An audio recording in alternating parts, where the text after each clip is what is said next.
Now we have the outline of the story. The story is about a homeo doctor. Night, 10 o'clock, 10 p.m.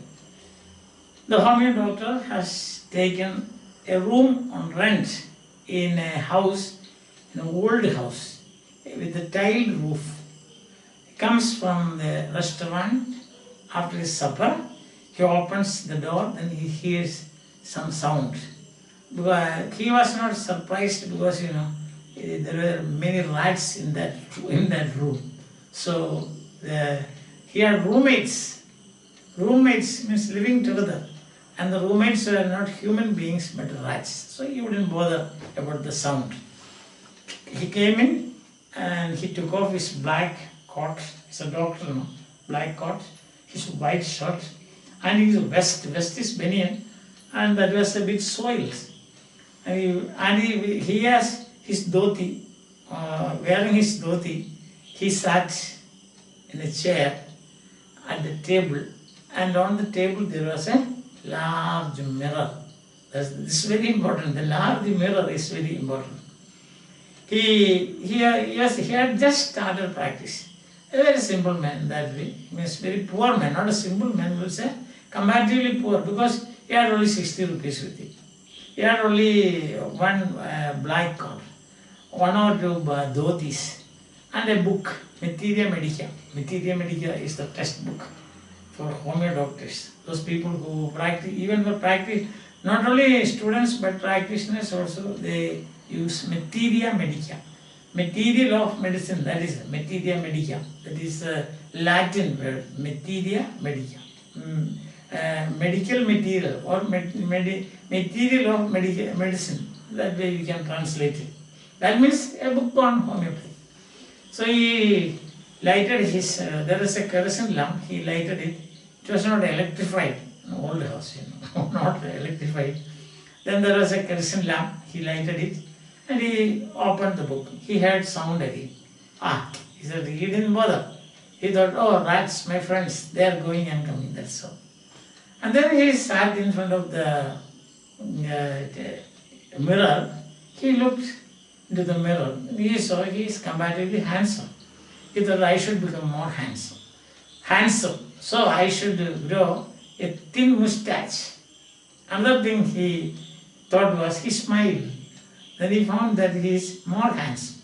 So he thought, I will always smile so that I can attract people towards me. Another thing that he was thinking was about marriage. Oh, I am a doctor, I am a bachelor, I am an unmarried person, so there will be great demand for me, he thought.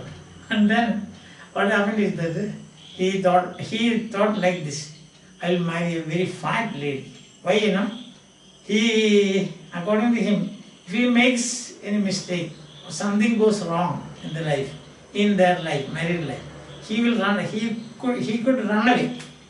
Then his wife, if he is very fat, she will not move that fast and she won't catch up with him. Means she will not reach him. He will run away. And she cannot reach him. Why? Because he is very fat. So that he thought like that. This kind of thinking is called daydreaming. So dreaming about the future.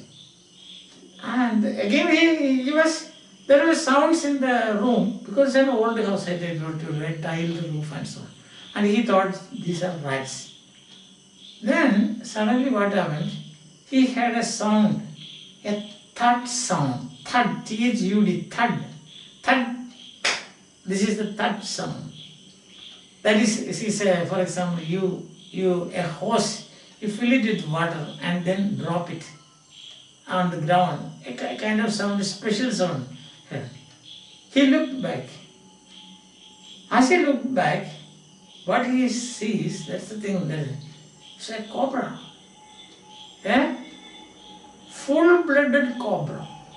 Very active and ready to hit. That's the thing.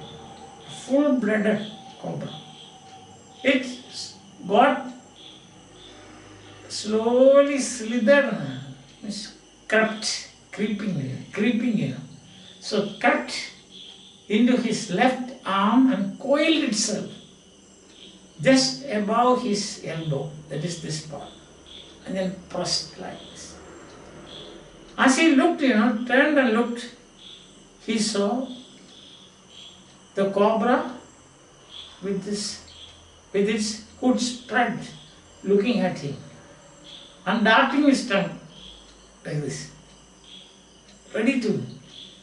And the distance between the cobra and doctor's face, cobra's face and doctor's face, is only 4 inches.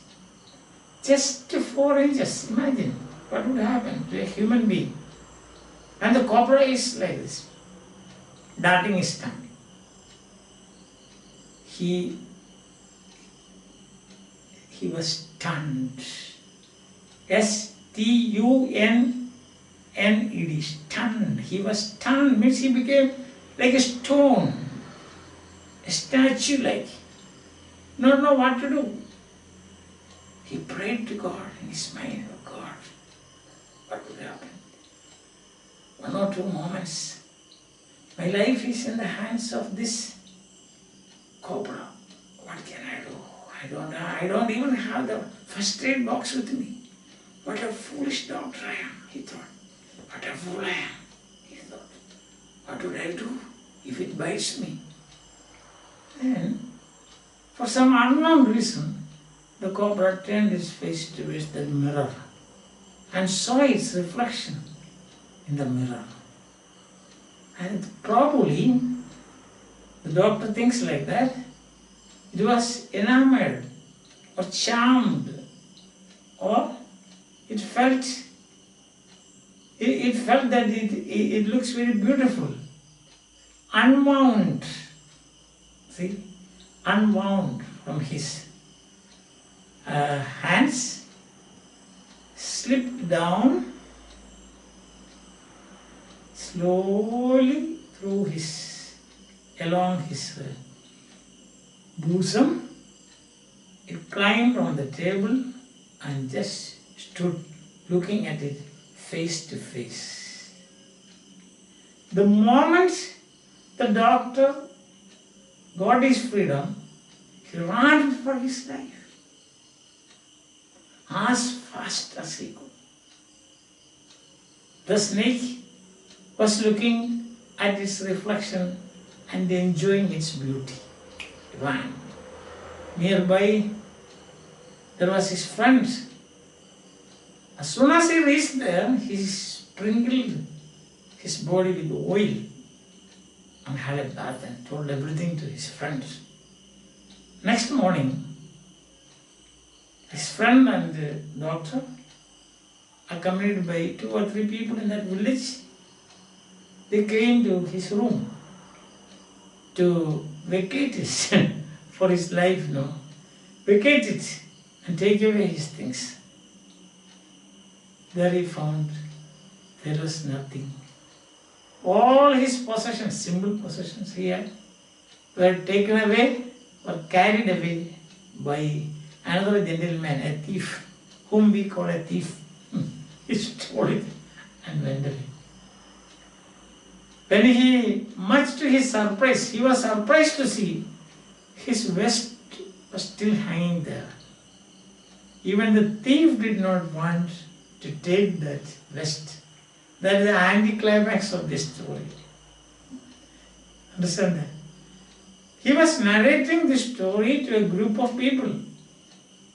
That is the background. He was telling the story to a group of people. And one of them asked, Doctor, did the snake come after you? See? Or did you see the snake? He said, no, I had no idea about it. I ran for my life. Another person asked, what about your wife? Fat? He said, no, very thin one. Reed like, he said. R-W, reed, reed. Like a stick. I said, reed like, he said. This is the story.